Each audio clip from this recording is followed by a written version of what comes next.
Hello, everyone. I have a movie review of Sonny Liston, which was on Showtime. Let me see. I made some notes. Um, they said that Sonny's wife was aware that he was sleeping with other women, and she tolerated it. I happen to have seen a security video where Liston had an apparent heavy-set white prostitute walking up some steps, and he had his suit and a fedora hat on. Let's see.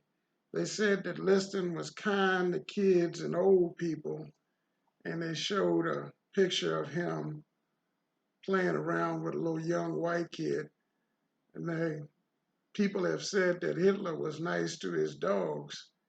And of course, Liston had a substantial criminal record, including where they said he took a gun from a police and beat him up and got 9 months in St. Louis, which they said was extremely light, and speculated whether the mob had something to do with helping him get such a light sentence. Um, it says here, Liston knocked out Zora Foley, who had was Ali's last fight before his exile. Well, Ali had also fought Zora Foley, and that he said that Cleveland Williams was a very hard puncher, and he actually had Liston in trouble until Liston was able to recover and knock him out. Now, Williams was he might have been about 37 by the time he fought Ali, but many have said that that was Ali's most dominant performance, and I highly recommend that you look that up on YouTube. He was shuffling and throwing a lot of fast jabs, and then just knocked him out in 3 rounds.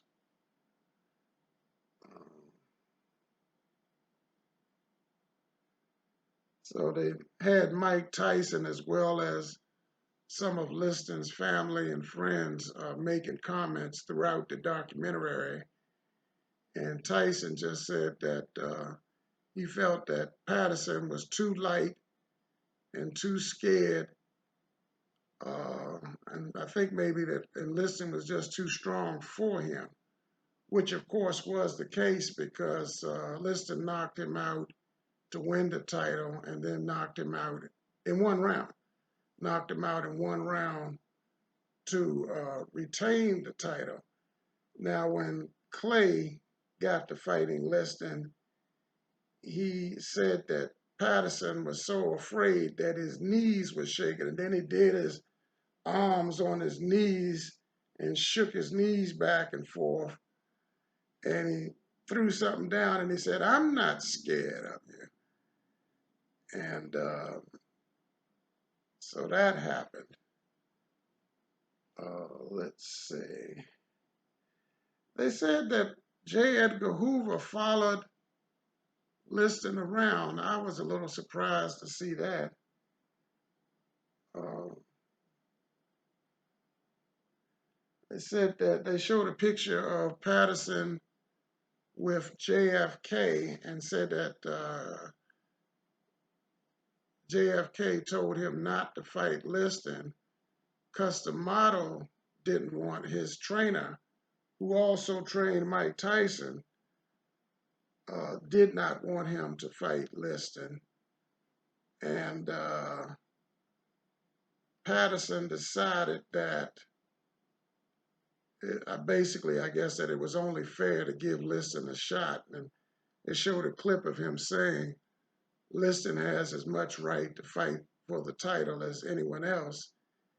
And at the time, a lot of blacks were fighting for civil rights, and it was said that a lot of them really didn't want a man of his background representing them on the heavyweight throne.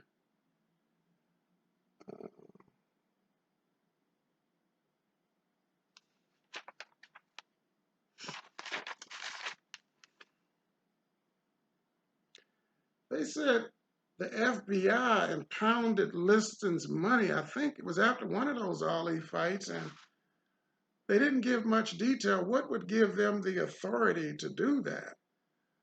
Um, but also, it probably was after the second fight in particular, because so many people did not see a punch that the slow motion shows that Ali did hit him with a punch. But aside from so many not seeing the punch, it's a question too of whether the punch was hard enough to take him out. Mike Tyson opined that it was. Let's see. Um,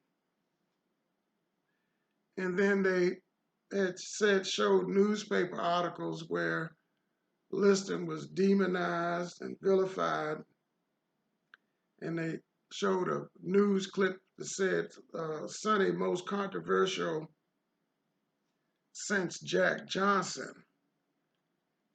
And they just said that even after Liston won the championship, that he didn't get much, I guess you could call it affection or whatever, from the public.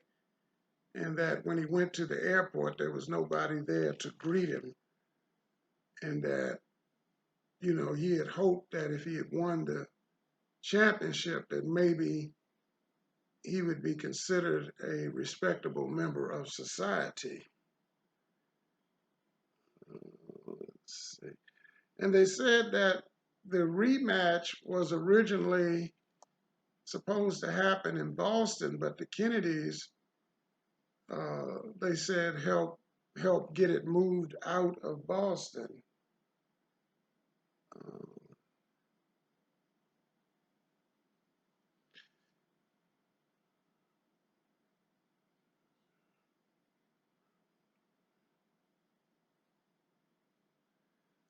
So they recounted how when Liston whooped Pass in the rematch, that Ali had jumped in the ring and I think called him the bear and was agitating for a fight. And back then, that was not commonplace. I mean, now almost all of the boxers act up, but that was highly unusual way back then. And then they said that during Liston's comeback, and that he was not the same fighter that he was, that some guy named Lestos Martin had knocked him out. I happen to remember seeing that fight, and they asked Liston what happened, and he said, well, if I knew that, I wouldn't have been down. And they said his last fight was against Chuck Wepner, the Bayonne bleeder, and there was speculation that the mob wanted Liston to throw that fight, but he won it because he cut the guy up so bad. Now, there was Chuck Wepner years later fought Muhammad Ali, and he stepped on his foot, but he did knock him down and gave him a harder fight than what people expected. And Ali knocked him down and out in the 15th round. I believe they said that Wepner had never been knocked down before. In the Liston fight, it was stopped because of cuts. Sylvester Stallone was at that fight, and that's what inspired him to write the script for Rocky. So I think that's about all I have to say. I usually comment on the news and stuff. Some guys tell me, oh man, they're going to give us a stimulus check. You know, the president ain't signed nothing yet.